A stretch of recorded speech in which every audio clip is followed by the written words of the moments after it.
जी संगत जी, कैसे हैं आप सब। आशा करती हूँ कि गुरु जी की कृपा दृष्टि से आप सब लोग अपने अपने घरों में अच्छे से होंगे और स्वस्थ होंगे और सेफ होंगे। गुरु जी के रंग हम सब संगतों के संग। गुरु जी को प्रणाम। ओम नमः शिवाय। शिव जी सदा सहाय। ओम नमः शिवाय। गुरु जी सदा सहाय। तो संगत जी, चलिए बिना किसी देरी के आगे का सत्संग शुरू करते हैं और आगे का वचन पढ़ते हैं। वचन को ध्यान से सुनिए और अमल जरूर कीजिए। चंगे दर्शन हो रहे ने, बाद विच में तारियां वर्गा नजर आवांगा। संगत वधेगी, जिन्नी मर्जी जगह बदा लो, फिर भी कम पएगी, अन्नी संगत वधेगी। गुरु जी कहते हैं बहुत अच्छे दर्शन हो रहे हैं अभी, बाद में मैं तारों जैसा नजर आऊंगा। मंदिर में आने वाली संगत इतनी बढ़ेगी कि जितनी मर्जी जगह बढ़ा लो कम ही पड़ेगी। एक समय वो भी था जब गुरु जी सबसे नहीं मिलते थे, जिससे वो मिलना चाहते उसे वो खुद बुला लेते थे। जय गुरु जी, शुक्राना गुरु जी। तो संगत जी, जैसे कि मैं हर बार बोलती हूँ कि गुरु जी की वाणी से निकला हुआ हर वचन बहुत ही अनमोल है और हर वचन में कुछ ना कुछ सीखने को मिलता है। तो इस पर अमल ज़रूर कीजिए और इसे अपनी लाइफ में ज़रूर उतारिए। तो संगत जी, एक बात हमेशा याद रखिए कि कभी भी रब पर किया हुआ विश्वास हमें थकने हारने नहीं देता। ये एक दिखाई ना देने वाली डोर की मजबूती है जो हमें हर पल, हर अच्छे, हर मुश्किल वक्त में हमें अपने रब पर, अपने परमात्मा पर, अपने गुरु जी के साथ बांध के रखती है और ये महसूस करवाती है कि सब तो ठीक है, फिर मुश्किल वक्त को पकड़कर क्यों बैठना है। अगर हमारा अपने भगवान पर, अपने गुरु जी पर विश्वास पक्का है तो हम क्यों चिंता करें अपने जीवन की, अपने दुख की। हमें अच्छे कर्म करने हैं, हमें अब अच्छे कर्म करते जाना है, यही हमारे जीवन का सार है। और शुक्राना करते रहना है गुरु जी का हर पल का। बाकी गुरु जी बैठे हैं, वही देखेंगे हमारे जीवन में क्या करना है क्या नहीं करना है, क्योंकि करने कराने वाले सिर्फ वही हैं। तो जय गुरु जी, शुक्राना गुरु जी। तो संगत जी, आज मैं आपको एक सत्संग आपके साथ शेयर करूंगी, मेरे अपने से ही रिलेटेड है। जब मुझे गुरुजी ने अपने साथ जोड़ा था, तो संगत जी, सत्संग सुनाने से पहले एक रिक्वेस्ट ज़रूर करूंगी कि सत्संग को पूरा सुनिए, क्योंकि जब मैंने ये सत्संग सुना था तो तब उस टाइम पे मुझे अपने सर में बहुत पेन होता था और सत्संग में इतनी ताकत है कि हमें नहीं पता गुरुजी ने कौन सा सत्संग हमें सुनवा कर हमारा कष्ट काटना है। तो सत्संग को पूरा सुनिए, आगे भी शेयर कीजिए, आधा मत छोड़िए, क्योंकि जो मैं हर बार बोलती हूँ कि गुरुजी कहते हैं जब आप सत्संग सुनते हो, सुनाते हो, तो गुरुजी हमारे आसपास होते हैं हमें ब्लेस करने के लिए। तो सत्संग को पूरा सुनना है। अगर सत्संग अच्छा लगे तो कमेंट सेक्शन में जय गुरु जी, शुक्राना गुरु जी ज़रूर लिखना है और आगे चैनल को सब्सक्राइब भी करना है। अगर आपको अपना सत्संग शेयर करना है, बाकी संगतों तक रिकॉर्ड करके भेजना है, तो मेरा व्हाट्सएप नंबर है 8689617798। तो संगत जी, चलिए सत्संग शुरू करते हैं।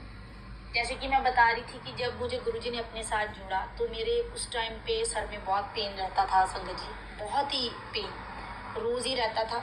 और एक दिन मैंने गुरुजी के आगे अरदास की कि गुरुजी, मेरे से ये सिर दर्द बर्दाश्त नहीं होता। आज मेरा बिल्कुल मन नहीं करा कि मैं कोई और सत्संग सुनूं, तो मुझे आप आज ऐसा सत्संग सुनवाओ कि जिसको सुनने से मेरे सर का दर्द जो है वो ठीक हो जाए। तो संगत जी, जब हम गुरुजी के आगे बहुत विश्वास से, मन से कोई अरदास करते हैं तो गुरुजी ज़रूर सुनते हैं।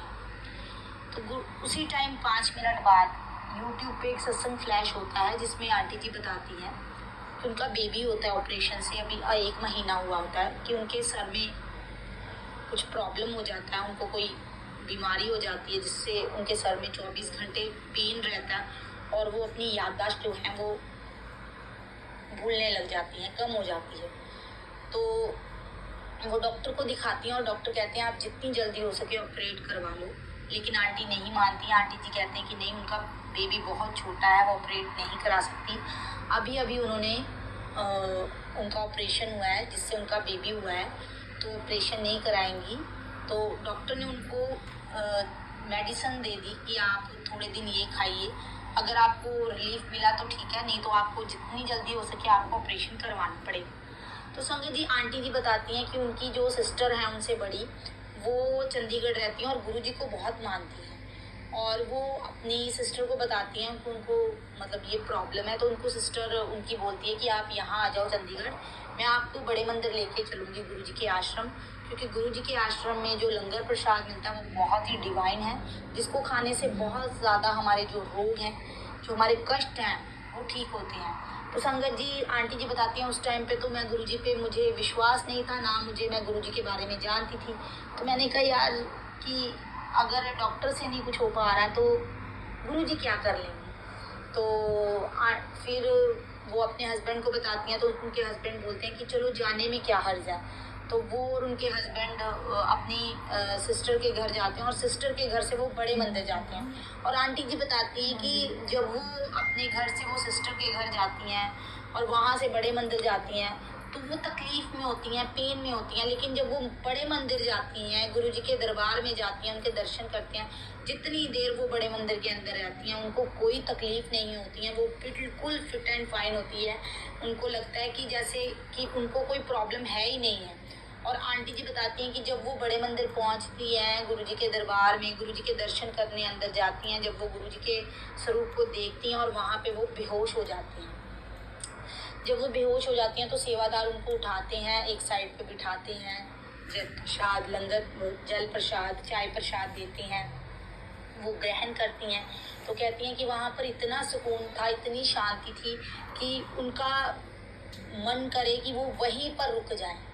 लेकिन जैसे कि घर तो वापस जाना ही है, तो आंटी जी बताती हैं कि जब वो उन्होंने फिर उनको सेवादारों ने बोला कि आप लंगर कीजिए, लंगर प्रसाद किया, मन को बहुत सुकून मिला, गुरुजी के आगे अरदास की कि गुरुजी मुझे अगली बार मैं जब भी आऊँ तो ठीक हो के आऊँ, मेरी जो भी प्रॉब्लम है उसे ठीक कीजिए। अब गुरुजी ने तो जोड़ना था आंटी को, तो वो तो बिना कोई जरिया बनना था उनकी सिस्टर ने, क्योंकि जब गुरुजी ने अपने साथ जोड़ना है तो किसी ना किसी जरिए जोड़ ही लेना है, हमें खुद कोशिश करने की ज़रूरत ही नहीं पड़ेगी। तो संगत जी, आंटी जी बताती हैं कि जब वो वहाँ से आती हैं तो उनको वहाँ पर मतलब ब्लेसिंग के तौर पे गुरुजी का स्वरूप मिलता है और वो बहुत खुश होती हैं। जब वो अपने घर आती हैं तो उसको अपने बेडरूम में लगाती हैं, बेड के बिल्कुल सामने। तो आंटी जी बताती हैं अभी उनको एक ही हफ्ता हुआ होता मतलब आए हुए, तो उनका बहुत वो मतलब गुरुजी के बारे में, मतलब जैसे उनके सत्संग सुनो, उनके मैसेज बहुत ज़्यादा वो आंटी जी बताती हैं कि वो गुरुजी से अपना जुड़ाव महसूस करती हैं। और एक दिन वो ऐसे अपने बेबी के कपड़े फोल्ड कर रही होती हैं और गुरुजी के स्वरूप को एक तक देख रही होती हैं, तो आंटी बताती हैं कि उनको नींद आ जाती है और वो सो जाती हैं। और जब वो सो जाती हैं तो उनको ड्रीम में आता है कि गुरुजी स्वरूप से कह रहे हैं कि आंटी इत्थे आ। और आंटी जी बताती हैं कि मैं उठती हूँ, गुरुजी के स्वरूप के पास जाती हूँ, गुरुजी अपना हाथ देते हैं और मुझे स्वरूप के अंदर खींच लेते हैं और गुरुजी कहते हैं कि इत्थे लेट जा। और आंटी जी लेट जाती हैं और आंटी जी बताती हैं कि मैं आंखें बंद कर लेती हूँ और गुरुजी मेरे हाथ पे सिर रखते हैं, पर मुझे फील होता है कि जैसे मेरे सिर पे ज़ोर ज़ोर से गुरुजी कोई हथौड़े मार रहे हैं। और जब मैं कुछ देर बाद उठती हूँ तो गुरुजी मुझे बोलते हैं कि जा आंटी, तेरा कल्याण करता, जा ऐश कर। तो मैं बोलती हूँ अच्छा गुरुजी, शुक्राना गुरुजी, अनंतम अनंतम शुक्राना। और मेरी नींद टूट जाती है और मैं एकदम से चौंक जाती हूँ कि ये मतलब सच में गुरुजी आए थे या मैं ड्रीम में थी। तो आंटी जी अपने हस्बैंड को फ़ोन लगाती हैं, उनको बिठाती हैं, लेकिन उनको बताती हैं सारी कि ऐसे ऐसे उनको ड्रीम आया। और उनके हस्बैंड जो है वो विश्वास नहीं करते हैं, वो उनको लगता है कि आंटी के दिमाग में प्रॉब्लम हो गई है और उनको डॉक्टर पे ले जाना पड़ेगा। और वो बोलते हैं कि मुझे लगता है तुम्हारा ऑपरेशन जल्दी से जल्दी करवाना पड़ेगा। तो वो आंटी बार बार उनको बोलती हैं कि नहीं, मैं बिल्कुल ठीक हूँ, जो मेरे सिर पे इतना बोझ था, जो पेन था, वो बिल्कुल नहीं है, गुरुजी ने मेरा कष्ट काट दिया है। लेकिन उनके जो हस्बैंड है वो नहीं मानते हैं और फिर वो अपनी सिस्टर को बताती हैं और सिस्टर उनके हस्बैंड को फ़ोन करके बताते हैं कि गुरुजी का यही तरीका है अपनी संगतों का कष्ट काटने का। या तो वो ड्रीम के जरिए कटवाते हैं, या वो सत्संग सुनवा के कटवाते हैं, या वो लंगर प्रसाद के जरिए कटवाते हैं। क्योंकि हमारे जो गुरुजी हैं वो प्रैक्टिकल गुरु हैं, गुरुजी प्रैक्टिकल करके बताते हैं। इसलिए संगत जी, हमें सत्संग कोई भी हो वो सुनना ज़रूर है, पर वो मतलब आपके दिल से आवाज़ आएगी कि आपको ये सत्संग सुनना है। हाँ, जो आपको सत्संग लगता है कि ये नेगेटिव है, इसका जो थंबनेल है बहुत ही ज़्यादा डरावना, वो आप बिल्कुल मत सुनो। पर जो गुरुजी ने आपको सुनवाना है ना कि ये सत्संग सुन, वो आपको सुनना ही पड़ेगा और गुरुजी सुनवा के छोड़ेंगे, क्योंकि गुरुजी ने आपका कष्ट काटना है। गुरुजी ने हमारी लाइफ को कैसे सेट करना है वो हम नहीं समझ पाते हैं संगत जी। हमारा तो छोटा सा दिमाग है, हम वहां तक पहुंच ही नहीं सकते जहां तक गुरुजी हमारे बारे में सोचते हैं। जब गुरुजी हमारा हाथ पकड़ लेते हैं तो हमें क्या खाना है, क्या पीना है, कहाँ जाना है, किससे बात करनी है, किससे मिलना, वो सब गुरुजी डिसाइड करते हैं। हम कोई नहीं होते हैं, क्योंकि हम गुरुजी के आगे बैठ के बोलते हैं गुरुजी हमारी ये अरदास पूरी नहीं हो रही है, हमारा ये दुख ठीक नहीं हो रहा है, क्योंकि गुरुजी कहते हैं कि हर चीज़ का कोई ना कोई टाइम है। क्योंकि हमने जो माड़े कर्म किए हैं वो गुरुजी ने काटने भी तो है ना।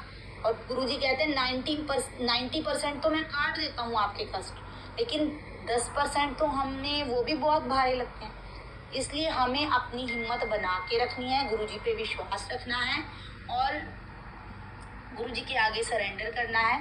बाकी जो हमारी लाइफ में चल रहा है, चाहे वो दुख है, सुख है, खुशी है, बस गुरुजी के आगे शुक्राना कीजिए और गुरुजी को सौंप दीजिए। गुरुजी जैसे आपने चलाना है वैसे चलाइए हमारे जीवन।